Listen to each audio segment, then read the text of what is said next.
세상 사람들은 축복과 저주를 마치 하나님께서 예정하여 주시는 것으로 생각을 합니다. 하나님께서 기분이 좋으시면 축복하시고 좀 언짢으시면 저주하시고, 이것이 이방 종교의 개념이죠. 그래서 신의 그 노를 피하기 위해서 무엇을 갖다가 바칩니다. 어떤 일을 행합니다. 아주 어려운 고행도 하고 또한 어디 가서 아주 중요하고 귀한 것을 가져다가 신에게 바칩니다. 여러분, 그 헬라 신화를 보면 신들끼리 전쟁을 하죠. 시기하고 질투하고, 그렇죠? 또한 신의 마음을 사기 위해서 이것도 하고 저것도 하고 신의 저주를 받거나 호의를 얻고 하는 그런 이야기들이 바로 히랍 신화입니다. 헬라 신화입니다. 그런데 성경은 말씀하기를 하나님께서 우리에게 복과 저주를 우리 앞에 놓아 두셨다. 너희가 선택해라. 너희가 선택해라 하는 것이 성경의 여호와 하나님의 성품이고 또 우리에게 말씀하신 성경의 진리인 것을 우리가 알게 됩니다. 제가 두 절만 읽겠습니다. 예레미야 29장 11절 보시면, 예레미야 29장 11절을 보시면 다음과 같은 말씀이 기록되어 있습니다. 나 여호와가 말하노라. 너희를 향한 나의 생각은 내가 아나니 재앙이 아니라 곧 평안이요 너의 장래 소망을 주려 하는 생각이다. 하나님께서 여러분과 저를 향한 주님의 뜻과 주님의 계획이 무엇이라고요?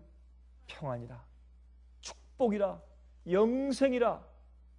주님께서 우리를 향해서 심판과 저주는 사실 어떤 의미에서 전혀 계획이 없는 것입니다. 그래서 우리가 죄로 우리가 초래하는 것이라고 성경은 말하는 것입니다. 우리 하나님은 세상이 말하는 하나님과 전혀 다른 개념의 하나님인 것을 우리가 다시 한번 좀 알아야 되겠습니다. 디모데전서 2장 4절, 하나님은 모든 사람이 구원을 받으며 진리를 아는데 이르기를 원하시느니라, 그렇게 말씀했습니다. 하나님께서 우리 모두가 진리를 발견해서 모두가 다 한 명도 빠짐없이 구원에 이르게 되기를 원한다. 그것이 주님께서 우리를 향한 뜻이다. 그렇게 성경을 말씀하고 있습니다. 그런데 우리가 얼마나 하나님께서 마치 우리에게 이 축복과 저주를 나누어서 적당하게 내리시고 주시는 것처럼 우리가 착각하고 있는지 모른단 말입니다. 아닙니다. 그렇지 않습니다. 우리 다 같이 이제 신명기 11장을 좀 펴서 우리 보도록 하십니다. 신명기 11장입니다. 다음과 같이 말씀되어 있습니다. 신명기 11장 26절부터 28절까지 있는 말씀을 제가 좀 읽겠습니다. 다음과 같이 말씀되어 있습니다. 내가 오늘날 복과 저주를 너희 앞에 두나니, 여기 말씀하기를 하나님께서 우리에게 축복도 두시고 저주도 두시고, 우리가 어떻게 주님께서 우리에게 이끄시고 행하시고 주님께서 인도하시는 그 주님의 계획에 우리가 어떻게 반응하느냐, 우리가 무엇을 선택하느냐, 우리가 어떻게 사느냐에 따라서 그것이 우리에게 축복이 되기도 하고 저주가 되기도 하는 것입니다. 이거 말씀하기를 다시 읽읍시다.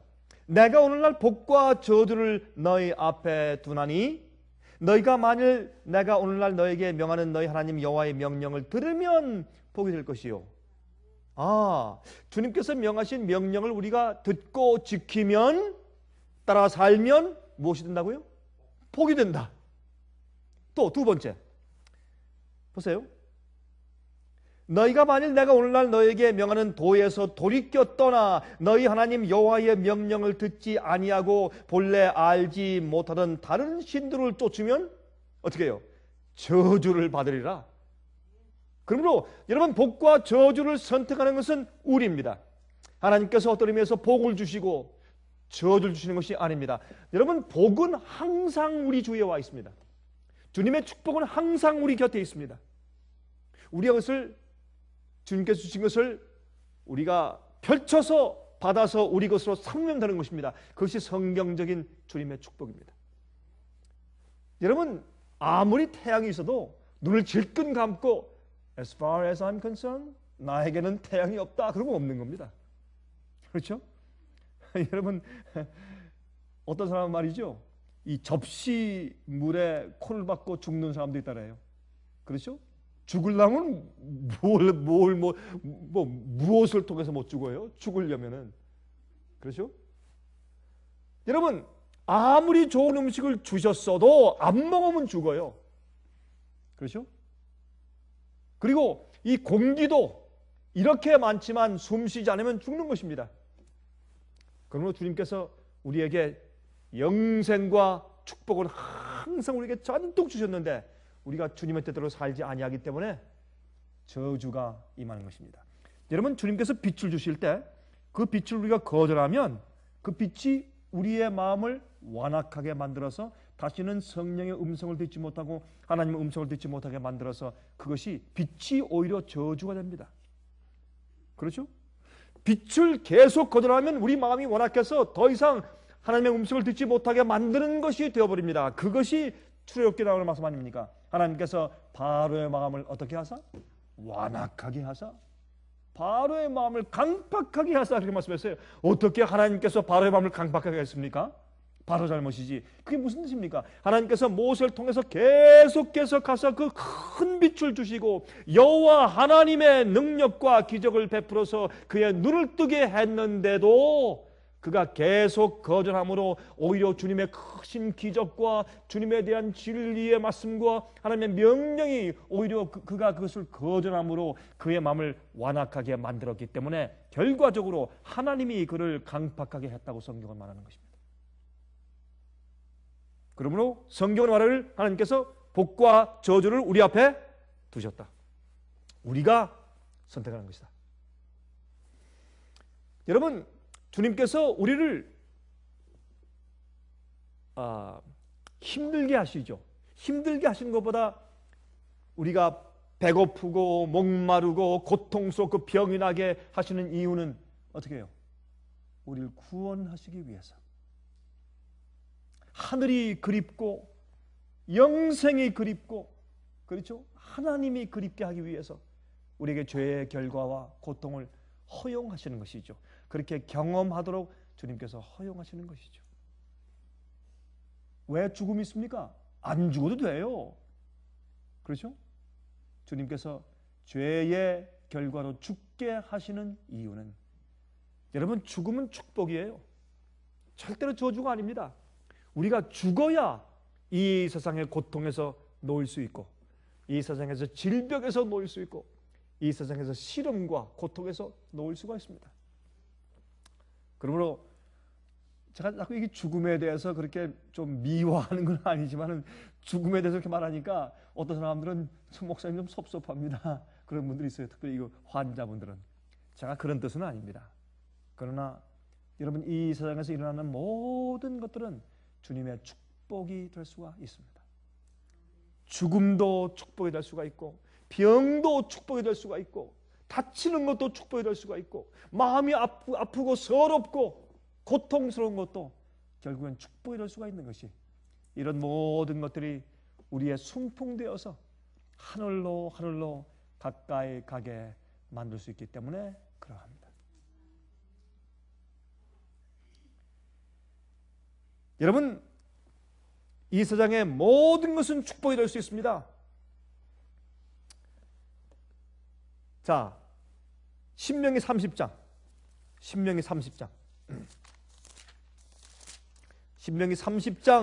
19절 20절입니다. 신명기 30장 19절 20절. 내가 오늘날 천지를 불러서 너에게 증거를 삼노라. 자, 보라, 하늘 천사, 우주 거민들, 해, 달, 별들, 은하계 모든 항성들, 모든 하늘을 불러서 너에게 증거를 삼더라.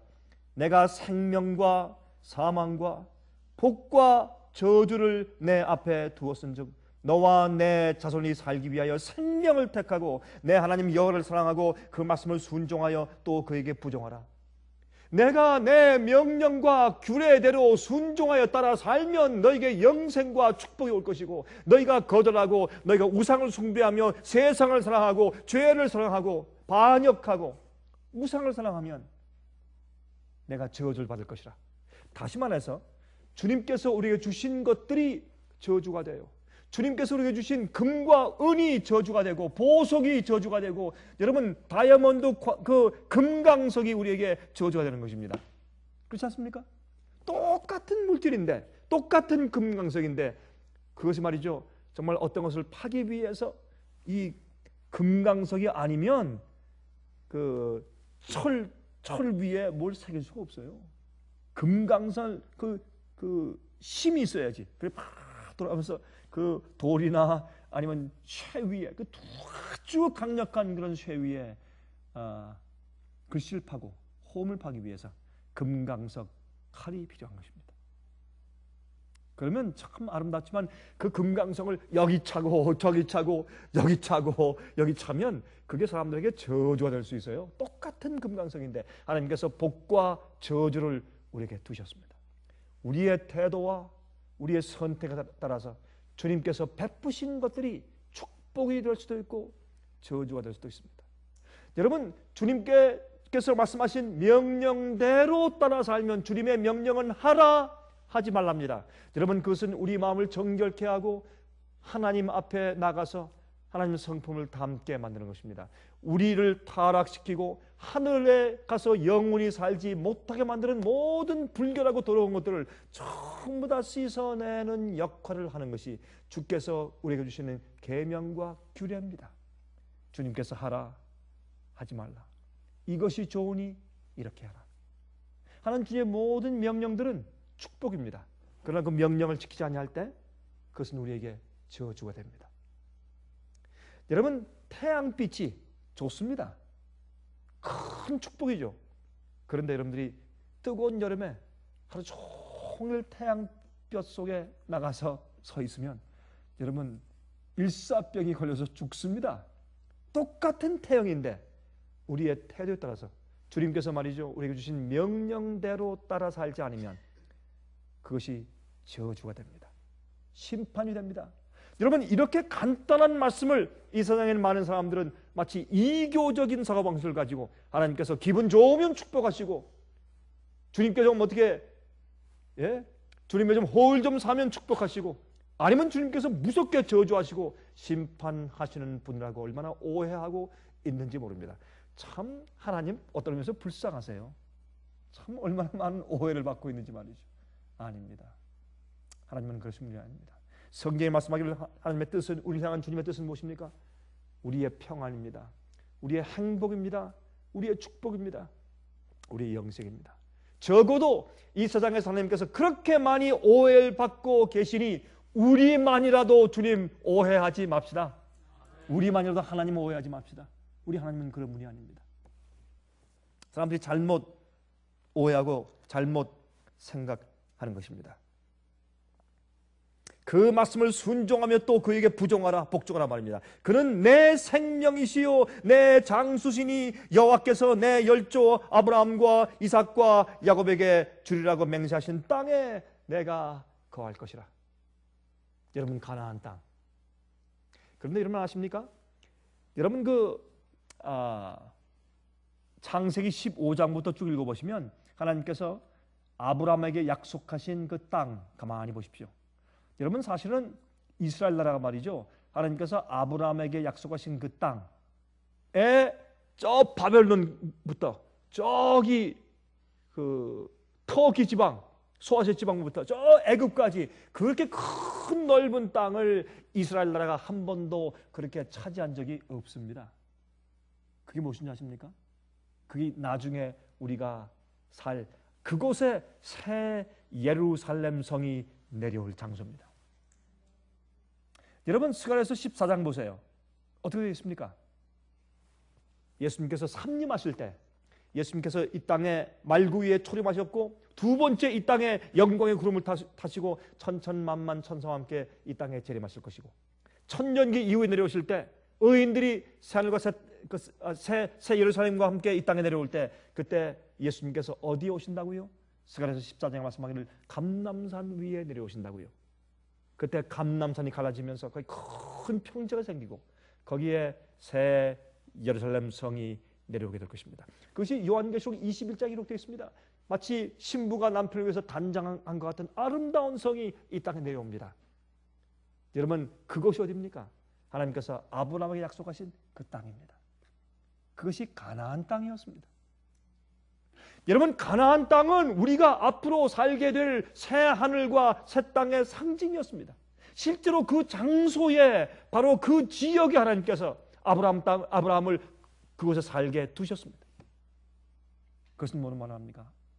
아브라함 자손, 믿음의 자손, 주의 명령과 계명을 쫓아 산 자손들은 어디 산다고요? 앞으로 천년기 이후에 바로 그곳에 살 것이라고. 그 새 예루살렘 성을 들락날락하며 왕이 되어서 살 것이라고 그렇게 약속을 하신 것입니다. 사실 얼마나 성경 말씀은 얼마나 역사적이며 과학적이며 얼마나 정확한 말씀인지 모르겠습니다. 여러분, 좀 예를 들어 보십시다. 들포도, 야생 딸기, 야생 도마도, 이런 것들은 아주 작고 시고 맛이 없습니다. 그렇죠? 똑같은 도마도, 똑같은 포도, 똑같은 딸기인데 왜 그렇습니까? 그 유전인자 가운데서 말이죠, 그것들은 잘못된, 타락하고 악하게 된 유전인자를 가지고 그것을 개발시키고 발달했기 때문에 무엇이 됐습니까? 야생, 작은, 시고 맛이 없는 야생 딸기가 된 것입니다. 그러나 그것을 가지고 진짜 좋은 딸기, 좋은 유전자를 개발한 그 딸기에게 접붙여서 좋은 옥토에 심어서 농부가 잘 거름을 주고 물을 주고 키우면 아주 맛있는 큰 딸기가 되는 것입니다. 제가 이번에 한국에 가서 이제 우리가 여행을 하는데 이제 여행길에 한국에 가면 이렇게 시골에 이렇게 고속도로로 다니면 그 옆에 이 포장 같은 그런 것을 치고서 사람들이 별거 다 팔아요.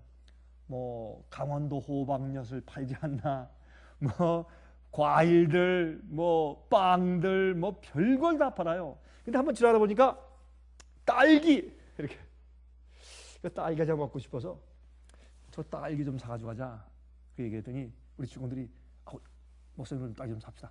그래서 지나가다가 또 있어요. 그래서 이제 그 차를 세워서 이제 갔더니 딸기를 파는데 대야에 파요. 대야, 플라스틱 대야인데 이 큰데 딸기를 잔뜩 해서 또 대야를 덮었어요. 그러니까 그 대야 속에 있는 이 세면기 같은 그런 플라스틱 대야 속에 있는 그 딸기를 왜 거기다 놓은지 모르겠어요. 그렇게 해서 이렇게 포장해가지고 뚜껑도 대예요. 그렇게 해서 이제 딸기를 팔아요. 근데 그 딸기를 먹었는데 얼마나 달고 맛있는지 정말, 아니 그거 말이죠, 요즘에 나오는 거 온산에서 나오는 거죠. 그렇죠?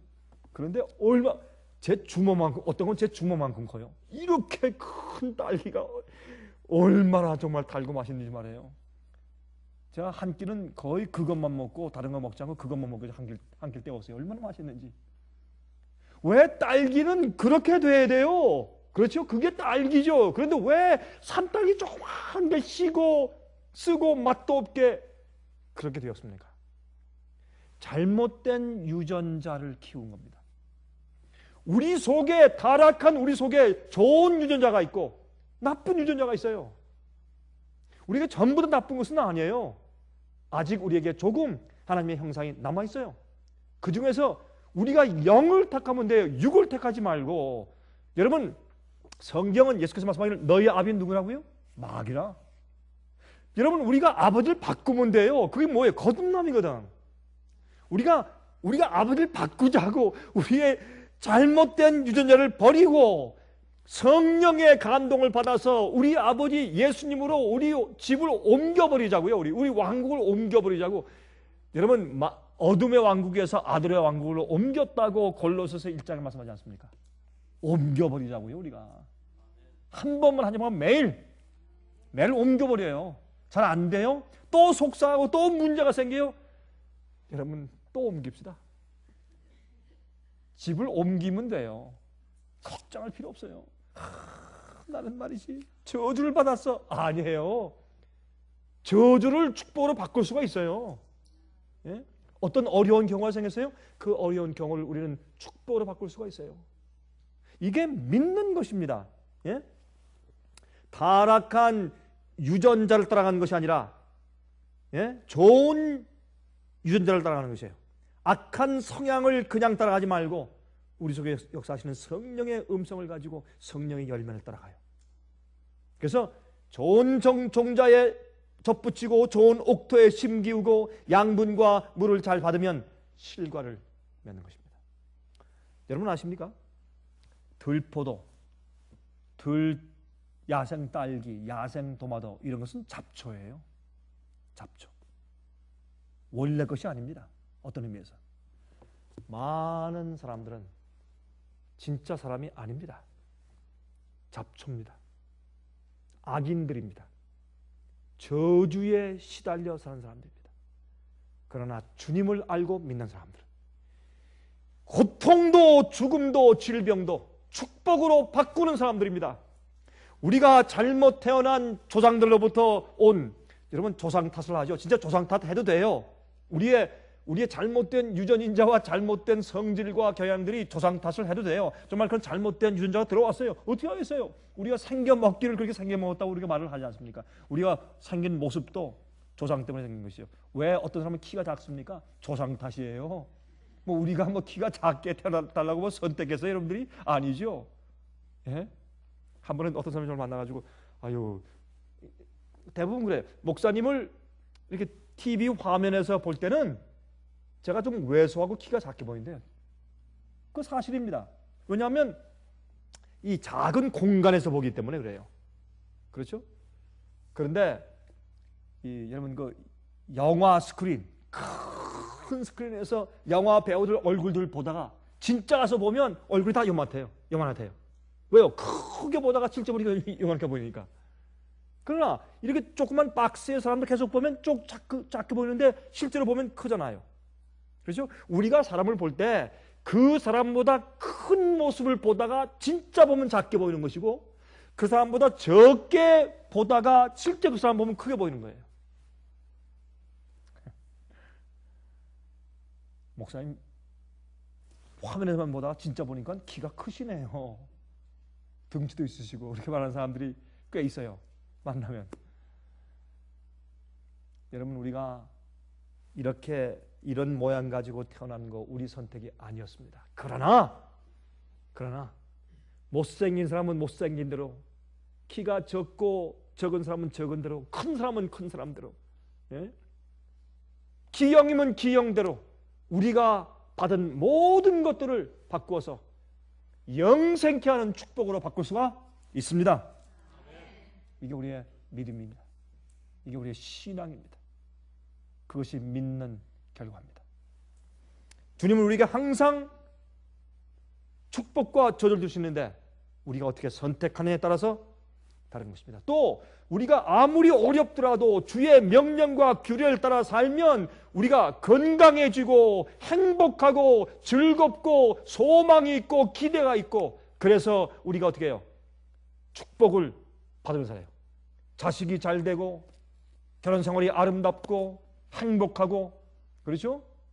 그런 실제적인 우리의 필요가 다 공급되고 하는 그런 축복이 실제로 임해요. 여러분 이스라엘 백성들이 40년 동안 광야를 다닐 때 그들의 의복이 떨어지지 아니하고 발이 부릅뜨지 아니하고 신발이 헤어지지 아니하고 이런 법이 세상에 어디 있어요? 그런 기적들이 생겼어요. 그러므로 주님의 명령을 따라서 순종하며 살면, 순종은 무엇입니까? 우리가 저주에 거할, 멸망에 거할 잘못된 것들을 우리가 버리고 주님께서 주시는 축복과 행복과 영생을 위해서 매일 선택하는 것이 순종이에요. 그것이 계명이니까. 이거 하지 말아라, 이렇게 해라. 이거 먹지 말아라, 저렇게 먹어라. 이렇게 입지 말아라, 저렇게 입어라. 그게 주님의 명령 아닙니까? 그게 성경 말씀 아닙니까? 그리고 주님의 규례와 명령을 따라 살면 축복을 받고, 내가 우상을 쫓아서 세상 풍습대로 살면 저주하여 말 것이고, 그것이 우리 하나님이십니다. 우린 주님을 오해하지 말아야 할 것입니다. 얼마나 정확한 얘기인지 모릅니다. 여러분, 그래서 잠언 2장 21절 22절에 말씀하기를 대저 정직한 자는 땅에 거하며 완전한 자는 땅에 남아있으리라. 그러나 악인은 땅에서 끊어지겠고 괴울한 자는 땅에서 뽑힐 것이라. 여러분, 성경에 보면 우리의 영생과 멸망을 농사 짓는 식물에 비유해서요, 악인은 땅에서 뽑힐 것이요. 왜요? 뽑혀서 불에 태워야 돼요. 그러나 의인은 땅에 머물러서 오래 살 것이요. 그 뭐예요? 나무가 땅에 박혀서 그 뿌리가 계속 시냇가에 뻗어서 물을 계속 빨아당기고 양분을 빨아당기고. 그렇죠? 그래서 우리의 영생을 나무와 비교하고 식물과 비교했어요. 여러분이시여, 똑같은 흙에서 왜 어떤 나무는 죽고 어떤 나무는 사는 것입니까? 축복과 저주를 주님께서 우리 앞에 두셨다, 그 말입니다. 자, 하나님의 계획이 무엇입니까? 자, 우리 좀 다시 한번 좀 읽어봅시다. 신명기 30장 8절을 읽겠습니다. 신명기 30장 8절 읽으면 이런 말씀 있어요. 너는 돌아와 다시 여호와의 말씀을 순종하고 내가 오늘날 내게 명한 그 모든 명령을 행할 것이라. 우리가 주 앞에서 떠나서 잘못하고 우리가 잘못한 결과로 잘못되었을지라도 어떻게 하라? 돌아오라, 회개하라. 그리고 다시 내 명령을 순종하라. 그러면 저주와 심판이 무엇으로 바뀐다고요? 축복으로 바뀐다고 성경은 말하고 있습니다. 실제로 그렇습니다. 여러분, 어떤 일에 실패했습니까? 돌아와 회개하십시오. 무엇을 잘못 먹었습니까? 돌아와 회개하십시오. 무엇을 잘못 썼습니까? 돌아와 회개하십시오. 무엇을 잘못 행했습니까? 돌아와 회개하십시오. 그 주의 명령을 순종하십시오. 그러면 우리의 저주가 주님의 축복으로 바뀌는 것입니다. 바뀌는 것입니다. 여러분, 이 약속은 이스라엘 백성들에게만 주신 약속이 아니에요. 우리 모두에게 주신 약속인 것입니다. 자, 9절, 내가 내 하나님 여호와의 말씀을 순종하여 이 율법책에 기록된 그 명령과 규례를 지키고 내 마음을 다하며 성품을 다하여 여호와 내 하나님께 돌아오면 내 하나님 여호와께서 내 손으로 하는 모든 일과 내 몸의 소생과 내 육축의 새끼와 내 토지 소산을 많게 하시고 내게 복을 주시되 곧 여호와께서 내 열조를 기뻐하신 것과 같이 너를 다시 기뻐하사 내게 복을 주시리라. 그런데요, 어떤 때요, 주님께서 우리에게 축복을 많이 주셨는데 그 축복이 우리에게 우상이 될 때가 있어요. 그 축복 자체를 신뢰하고 즐겨요. 하나님을 즐기는 것이 아니라 주님의 명령, 그 축복이 하나님께로부터 온 것을 잊어버려요. 그러면 주님께서 가끔 어떻게 하십니까? 우리의 영생을 위해서 쫄딱 망하게 하세요. 예? 병나게 하세요. 주님께서 그렇게 하시는 것보다 허용하세요. 왜 허용하십니까? 마귀는요, 우리를 잡아먹고 우리를 슬프게 하고 우리를 불행하게 만들고 우리를 죽이기 위해서 항상 우리 주위에 있으니까 주님께서 어떤 때 손을 조금 거두어서 마귀에게 희생당하도록 허용하신단 말이에요. 왜요? 그것이 우리의 영생에 좋으니까. 망해야 사니까. 어떤 분들은 말이죠, 사업 망했다고 말이죠, 직장 잃어버렸다고 난리 할 때 제가 가만히 보니까 그거 잘된 거거든요. 제가 잘됐다 그러면 참 얼마나 저를 원망해서인가 그렇게 말을 할 수 없고, 제가 속으로 그거 잘된 것인데요, 그거 잘됐습니다. 그래야 구원받죠. 돈을 잃어버리고 쫄딱 망해야 구원받았던 사람들은 그게 우상인데, 주님은 우리를 향한 주님의 계획을 무엇이라고요? 영생이고 평안이고 축복입니다. 그래서요, 우리들에게는요, 모든 일이 합력하여 무엇을 이룬다? 선을 이룬다. 잘 아시네요. 잘 아시네. 근데 왜 가끔 우세요? 이렇게 불평하고, 낭망하고 비관하고 왜 그러세요? 잘 아시면서 모든 것이 합력하여 어떻게 해요? 주님을 믿고 주님께서 택하신 자, 주님을 따르는 자, 주님을 신뢰하는 자들에게는 모든 것이 합력하여 선을 이룬다. 그 선을 이루는 것은 어떻게 해요? 우리를 온전케 한단 말이에요. 모든 죄를 버리게 하고 우상을 버리게 하고 악한 성품을 아름답게 꼴짓게 만들고, 그렇죠? 우리 잘못된 성벽을 고치게 하고, 그렇게 해서 모든 일이 다 합력하여서 우리를 거룩하게 하고 의롭게 만들고 온전케 만드는 일에 역사한다, 그 말이죠.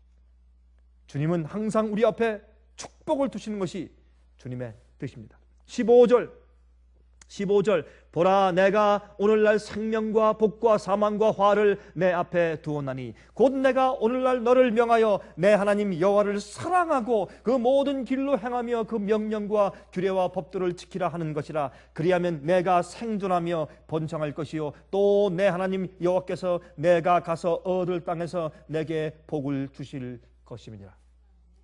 여러분, 하나님께서 말이죠, 가늠하지 말라 명령하시면 지키란 말이에요.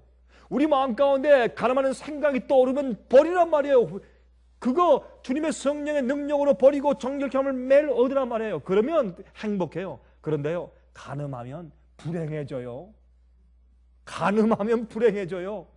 부부가 사이만 깨지는 게 아니에요. 부모와 자식 관계도 깨져버려요. 예, 이 세상에서 사람 취급 못 받아요. 불행해져요, 여러분. 그래서 주님께서 우리에게 명령을 주실 때 그 명령을 지키면 어떻게 해요? 복이 되고, 안 지키면 저주가 돼요. 그렇죠? 그래서 얼마나 아주 간단한 얘기예요. 우리가 온 마음을 다해서 여호와를 사랑하고 그의 길을 행하면 우리가 축복을 받고, 아니면 저주를 받고, 그렇게 말씀하신 것이지, 하나님께서 기분 좋으면 축복하시고 우리가 잘한다고 많이 갖다 바친다고 복을 주시고, 아니면 주님께서 조금 기분 안 좋으시면 우리가 잘 안 하면 그냥 저주 주시고, 이게 아니에요. 우리가 행한 결과에 따라서 우리가 거두는 것입니다. 얼마나 합리적인 것입니까? 여러분 보세요. 야곱은 하나님의 약속에 의하여 이미 자신의 것이었던 장자권을 얻기 위해서 아버지와 형을 기만합니다. 여러분, 그가 태어날 때부터 어떻게 했습니까? 하나님께서 어떻게 해요? 태어날 때부터 작은 자가 더 크게 되겠다는 약속을 받고 태어났어요. 그가 알았어요. 기다리면 될 텐데 어떻게 해요? 급해가지고. 우리가 망할 때 보면 우리가 급해서 망하죠. 주님의 뜻대로 기다리지 않고 그냥 급해가지고. 그것도 또 어머니하고 또 합작을 해요. 또 참 어떤 데는 어머니가 참 좋으신 분들인데 어떤 데는 또 그렇다고요. 좀 합작을 해가지고 또 염소 가지고 다 해가지고 그 털이 많은 척하고 또 아버지한테 들어가가지고 아버지 속이고 형 속이고 팥죽에, 예? 그 장작권을 사고 이렇게 해가지고 기만하다가 그 결과를 어떻게 했습니까? 형의 증오를 샀습니다. 어떻게 했습니까? 도망갔습니다. 그 저주가 하나님께서 하신 것입니까? 아닙니다. 불순종했기 때문에 그가 저주를 산 것이죠. 이것이 우리의 생애입니다. 그렇죠? 그래서 도망갑니다. 그 결과로 증오의 수확을 거두었습니다. 형에게 쫓겨서 도망가는 신세가 되었어요. 20년 동안 고향을 떠나서 나그네 생활을 합니다. 이게 왜 주님의 문제, 하나님께서 하신 겁니까? 그가 한 것, 자기 자신이 한 것이지. 우리는요, 이 땅에서 잘못하잖아요. 하나님 원망하지 맙시다. 하나님과는 상관이 없습니다. 우리 잘못이고 우리 선택이지. 잘 안 되면 다 우리 잘못이고 잘 되면 하나님께서 잘하신 겁니다. 그렇게 생각을 해야 합니다. 사실은 그게 맞습니다. 주님께서 주신 것은 다 축복이기 때문에, 영생이기 때문에. 그는 20년 동안 그는 고향을 떠나서 나그네 생활하면서 이용당하고 아픔을 겪고 나중에는 안전의 위협을 느끼고 처갓집에서부터 야간 도주하고, 이런 그 처갓집에서 야간 도주해, 그렇죠?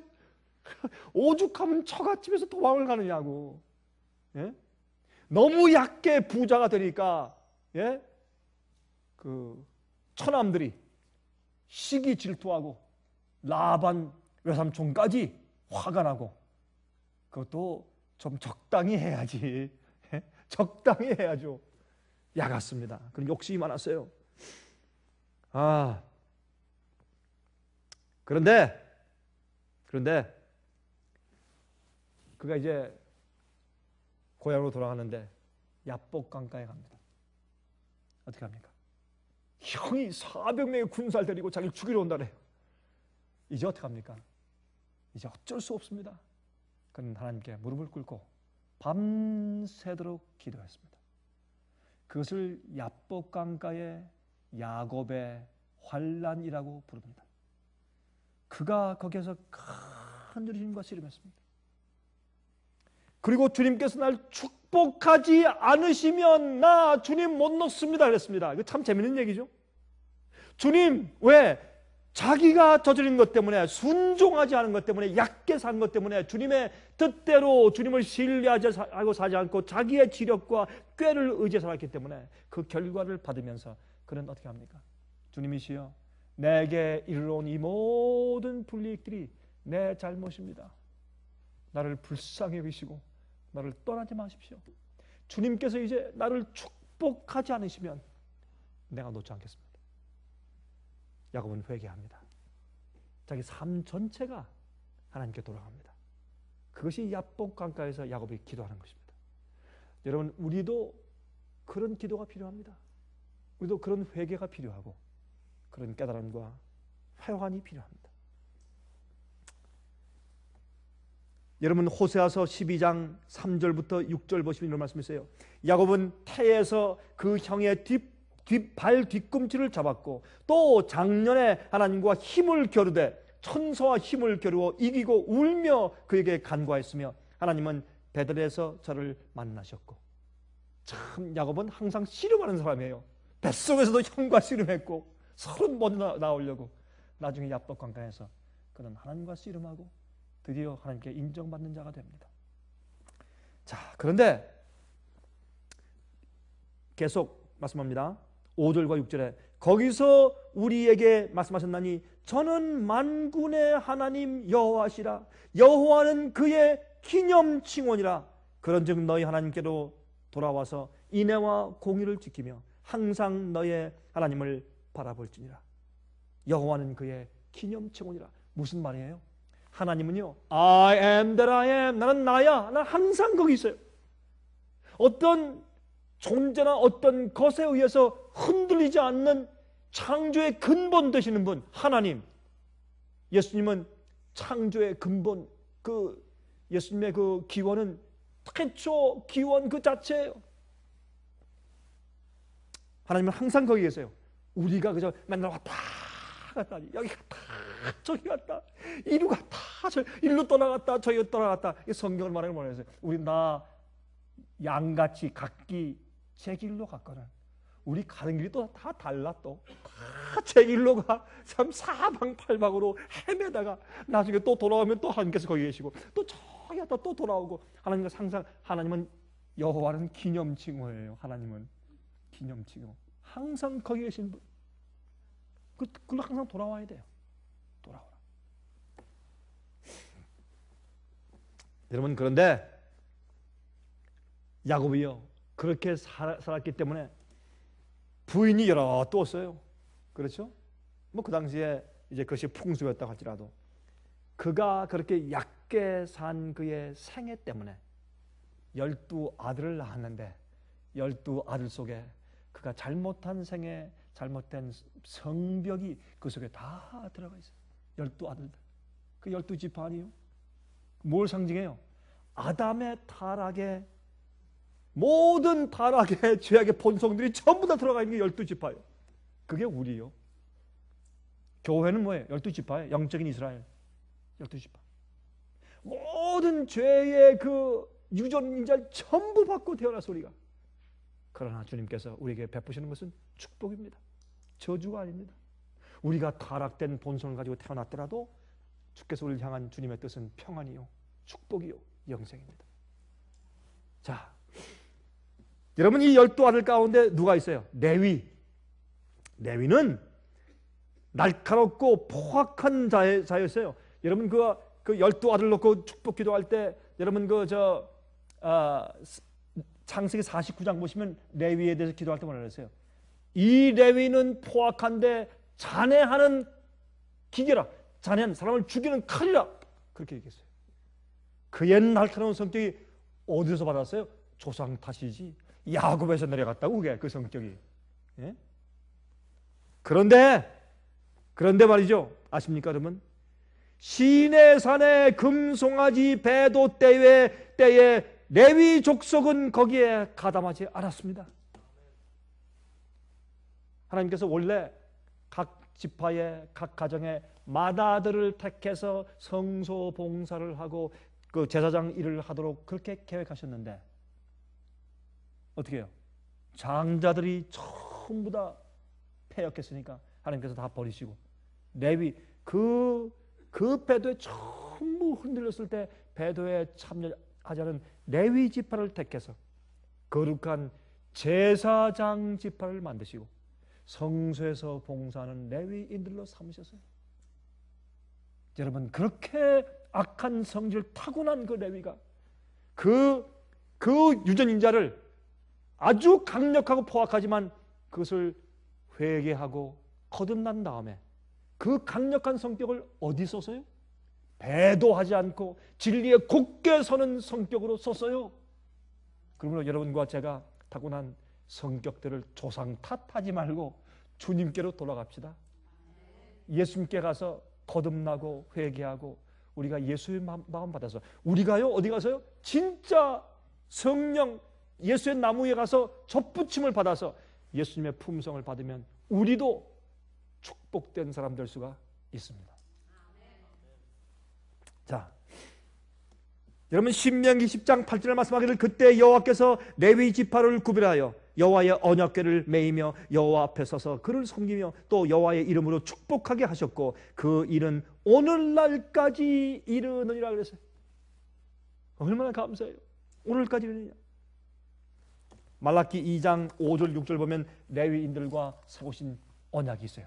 율법을 그들의 입술에 두는 언약이 있어요. 제가 그 말씀은 제가 생략하고 읽지 않겠습니다. 여러분,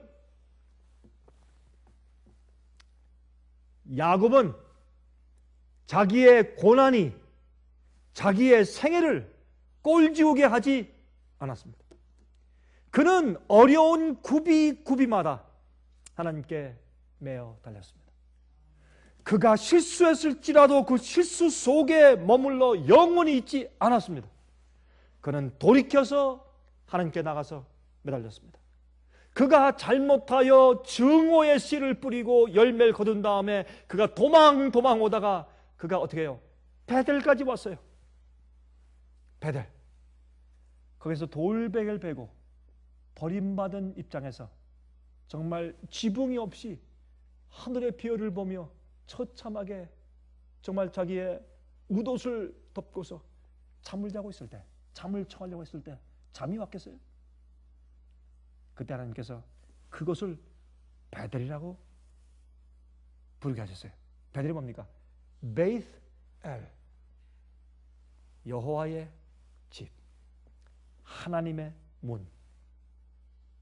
또 다른 말로 떡집 그런 뜻이에요. 베델은 하나님의 집, 하나님의 문. 그가 실수하고 잘못하여서 쫓겨 도망가는데 그 장소가 하나님을 만나고 돌이키고 주의 약속을 받는 거룩한 장소가 되었습니다. 야곱은 약은 자였습니다. 그는 실수가 많은 자였습니다.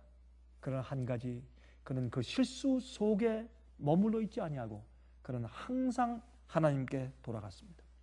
주님을 붙잡고 주님과 씨름했습니다. 그것이 야곱입니다. 여러분과 제가 우리의 과거 생애가 야곱 같았을지라도 우리의 생애와 우리가 있는 곳이 오늘 이 시간에 베델이 될 수 있는 것을 기억하십시오. 저는 그것을 믿습니다.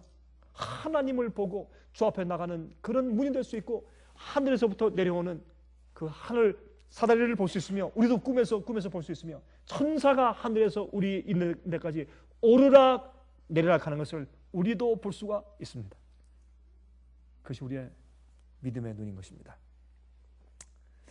여러분, 그는 어려운 구비마다 하나님께 매달렸습니다. 보세요. 창세기 48장 15절 16절에 이렇게 말했어요. 그가 요셉에게 축복 기도할 때 이렇게 말씀했어요. 그가 요셉을 위하여 축복하며 가로되 내 조부 아브라함과 아버지 이삭에 섬기던 하나님, 나의 남으로부터, 내가 태어남으로부터 지금까지 나를 기르신 하나님, 그 다음 보세요. 나를 모든 환난에서 건지신 사자께서 이 아이에게 복을 주시며 이들로 내 이름과 내 조부 아브라함과 아버지 이삭의 이름으로 칭하게 하시오며 이들로 세상에서 번식되게 하시기를 원하나이다.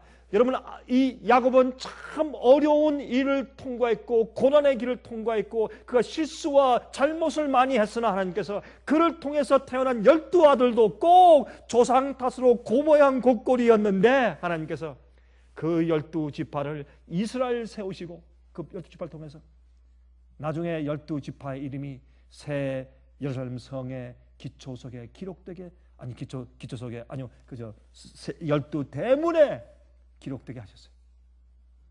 얼마나 감사합니까? 여러분이시여, 예수님을 3번 부인한 베드로의 이름이 새 예루살렘 성 기초석에 어느 한 구석에 기록되어 있을 것입니다. 예? 그러므로 우리의 태어남으로부터 지금까지 우리를 기르신 하나님, 모든 환난에서 건지시고 인도하신 하나님을 신뢰하고 주 앞으로 돌아갑시다. 그리고 주의 계명과 규례를 지키십시다. 그러면 우리의 생의 모든 것이 축복이 됩니다. 어떤 때는 우리에게 고통이 되었다고 할지라도 결국은 우리가 주님의 명령을 따르고 순종하며 지내면 그것이 우리에게 항상 축복으로 바뀐다는 사실을 믿읍시다. 그것이 우리의 신뢰고 우리의 신실함이 될 것입니다. 여러분, 그러므로 하나님의 축복과 저주는 우리에게 달려 있습니다. 여러분, 잠언 26장 2절입니다. 잠언 26장 2절.